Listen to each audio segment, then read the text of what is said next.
Alright, Shalom. Gonna give all praise, honor, and glory to Yahweh Bashem Yahushai. Gonna give the honors to the elders and apostles of the great millstone. What was I saying? Gonna give double honors to the elders and apostles of the great millstone, do wrong, teach well. Young brother here, Shamash 1, Ban Yehoda, and this is gonna be an Isaiah 24 breakdown. I'm really gonna focus on from like 1 to 8. The verse I'm gonna get to is in 8.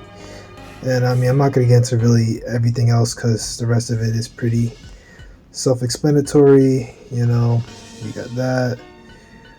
And then you can, kind of glean out the rest. And you got plenty of breakdowns out there that go into the full chapter that you can go read on. The brothers out there in Dallas, they made a video about it. And you can just go out and check that out. Isaiah 24:1. Behold, the Lord maketh the earth empty, and maketh it waste, and turneth it upside down, and scattereth abroad the inhabitants thereof. As it shall be, as with the people, so with the priest, as with the servant, so with his master, as with the maid, so with his mistress, as with the buyer, so with the seller, as with the lender, so with the borrower, as with the taker of usury, so with the giver usury to him.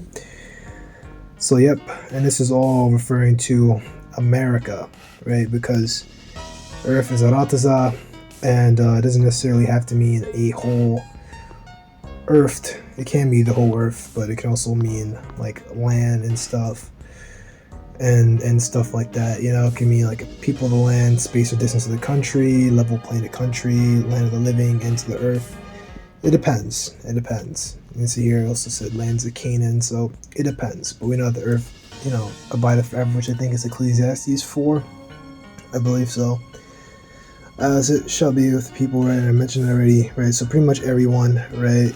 The priests, all these false priests that you got out here, these Catholics and these, preachers and people like that, and you got servants, butlers and all that, employees, people who are at the highest of society, people at the lowest of society, pretty much everything, the land should be utterly empty and utterly spoiled, for the Lord has spoken his word, right? It will be utterly destroyed, right? Because World War III, it's going to be wild. You have Ishmaelites in the country doing terror attacks within the United States, like it talks about in either 2 Kings 15 or 16, from within the land of Assyria. They are going to spoil a piece of it. So we don't really know what that is. They could, set a bomb off or something, or attack one of these governmental buildings, or maybe they come in en masse and they take over a city, or something like that. I don't really know. The earth mourneth and fadeth away, the world languisheth, it fadeth away, the heart of people of the earth do languish. Right, referring to, as actually Ecclesiastes 1 and 4, so Slack right that, right? The whole earth mourns because of rulers, right? And heart of people of the earth do languish.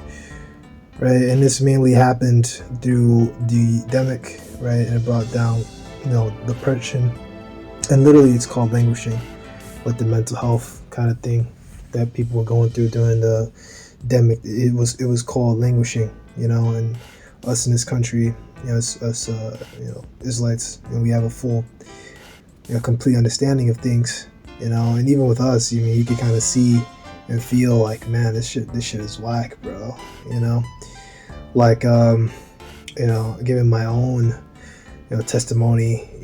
I was in school when the pandemic was going down, and the pandemic completely killed college life and stuff like that, completely destroyed it, and it never got back to it. It never got back to its former glory. The whole stuff is dead.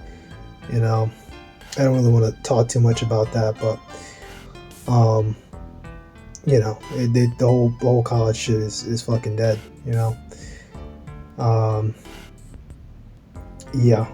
So, if also was the fall and the inhabitants thereof, because of the just laws, changed the ordinance, broken the everlasting covenant, right? And that's the stuff that, mainly Esau has been doing. I don't know, my being was about to blank. Mainly Esau has been doing at Satan.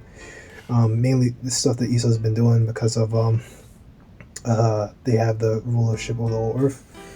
Was it Job 9:24? The earth is given to the hand of the wicked. And that's only for a certain time period, because Esau supposed to have rulership of the earth for a little season from the Renaissance period up until now, and now we're seeing that time period ending, as it talks about in 2 Esdras 14, where coming into the end of the 12th part, and this age is fastly approaching then.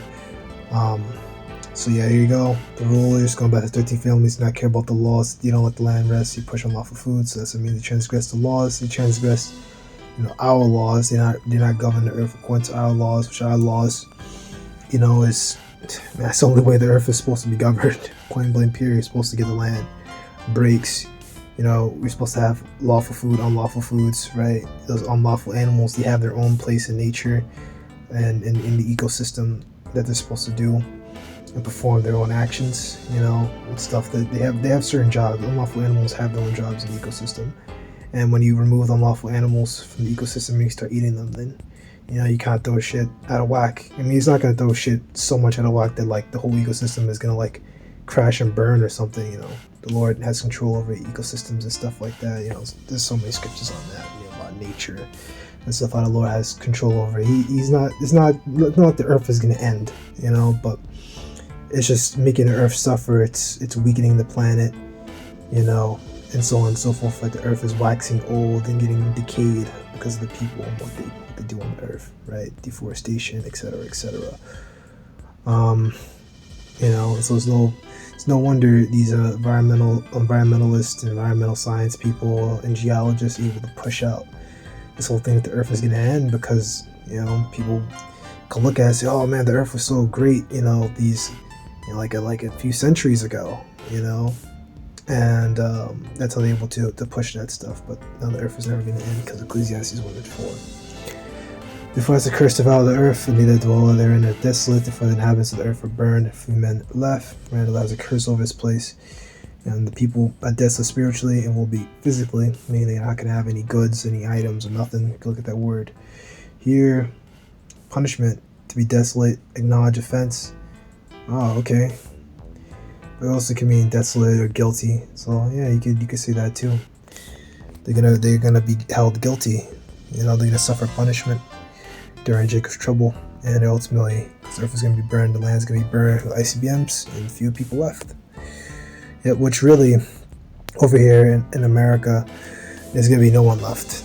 Once that burning comes, there's gonna be no one left. But even the people in the bunkers over here in America, it's gonna be over with. But you're gonna have the elites. They're gonna flee to other places. And I guess the few men left. You could say during the Jacob's trouble, there's gonna be very few people left in the city because of just a large amount of death, which goes back to 2 Esdras the 15th chapter. The new wine lamp mourneth, and the vine languisheth. All the merry-hearted do sign, right? Because all the wine is all poisoned now. It's all fucked up. All the merry-hearted do sigh. I did read other places. Yeah, wine here is wisdom. But I think I heard other brothers say that. Okay, no, I didn't hear brothers say that. They mentioned that over here. Those brothers in Dallas, they said over here it was more like actual wine is like fucked up. Like this shit will mess you up, because you see in the 9th verse, they should not drink wine with a song. Strong Greek shall be bitter to them that drink it. But don't be confused, because if you read here, this one's talking about wisdom being the wine, because that goes back to Revelation the 6th chapter and stuff like that. Hurt not the wine. I believe it says that hurt not the wine, hurt not the oil, which is the truth. Moving on, verse 8, the mirth of the tabret ceaseth, and the noise of them that rejoice endeth, the joy of the harp ceaseth. Right, so all that stuff, all the music and stuff, they ain't happy no more. It's not as great as it used to be. Right, and it should be here, should lift up their voice. For the most parts of the earth, for dealt treacherously.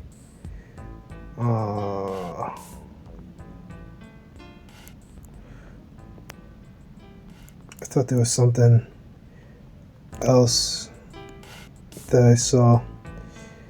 It talked about the daughters of music. Let me see. Oh, yeah, that's the precept. Yeah, which goes back into this.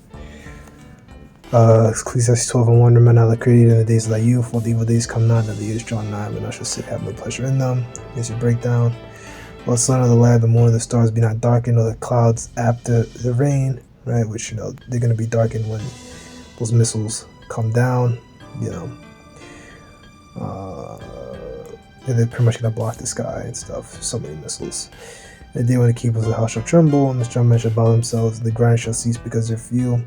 Those that look out of the windows be darkened, and all these things, keepers of the house, strong men bow themselves. Pretty much all these people, all the employers and businesses. When you have a place of high economic movement, a lot of traffic and stuff, grinders ceasing, noise of movement, that shows that a country is doing well financially. So pretty much when everything goes down, America's not going to be doing. Modern music is continually getting worse and won't stop doing so anytime soon. You probably heard it over 1,000 times in your life and brushed it off. Music hasn't been good for a long time. But I'll go here or skip down. But don't take my word for it, because in 2012, the Spanish National Research Council ran 500,000 samples of music from 1955 to 2010 through an AI program. To answer this very question, yes, there are scientific studies on this topic. Shocking, I know. While the study is a bit dated, the findings are still more than true. A little more than 10 years later, the study measured the music samples in 3 distinct categories: harmonic complexities, timbral diversity, and loudness. Timbre is divided as a texture, tone quality, or perceived sound quality of a note or chord, basically how rich or how deep a song sounds. Research finds that harmonic complexity has decreased, making music sound homogeneous. Timbral diversity dropped exponentially at the peaking in the 1960s, meaning modern music is less deep and rich, and loudness has increased, which means that volume is now favored over sound quality. And that's a fact. Listen to a lot of modern music now, and it's just kind of loud. You can listen to the lyrics. The lyrics are just kind of they're kind of whack. They was talking about fucking fighting and wicked shit.